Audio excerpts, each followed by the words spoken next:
Have you ever wondered if two teenage girls could literally destroy a grown woman's life in less than a year?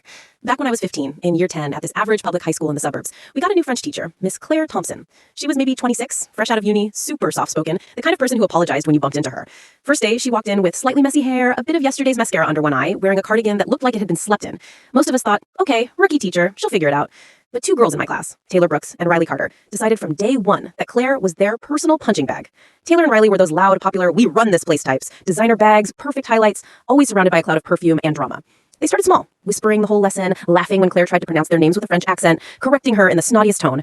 Then it escalated. They'd hide stinky stuff in the classroom. Pickled mussels from the Asian supermarket was their favorite because the smell lingered for days.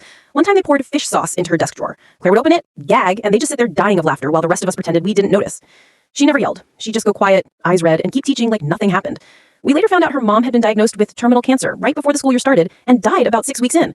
Claire was still coming to work every day, planning lessons at night next to a hospital bed, then burying her mom and coming straight back to a room that smelled like rotten seafood because two 15-year-olds thought it was hilarious.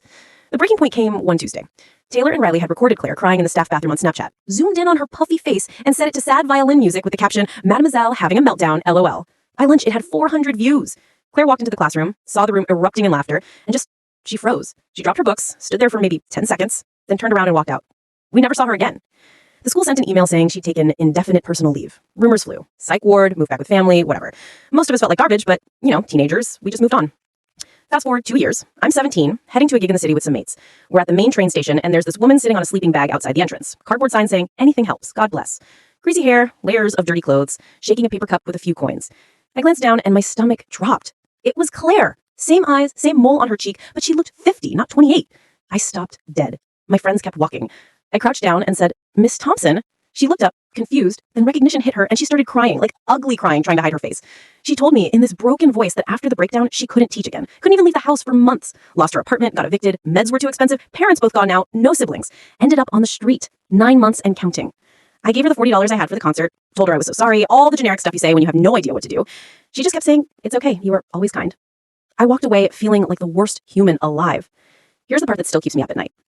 Last week, 7 years later, I was scrolling Facebook and saw a GoFundMe. Some woman raised $120K in 3 days for our beloved former French teacher Claire, who fell on hard times. Gorgeous professional photos, story about how she bravely battled mental illness after losing her mom, now living in a cute apartment, training to be a counselor for bullied teachers. Over 2,000 shares, comments like, "Those angels saved her. What a comeback story."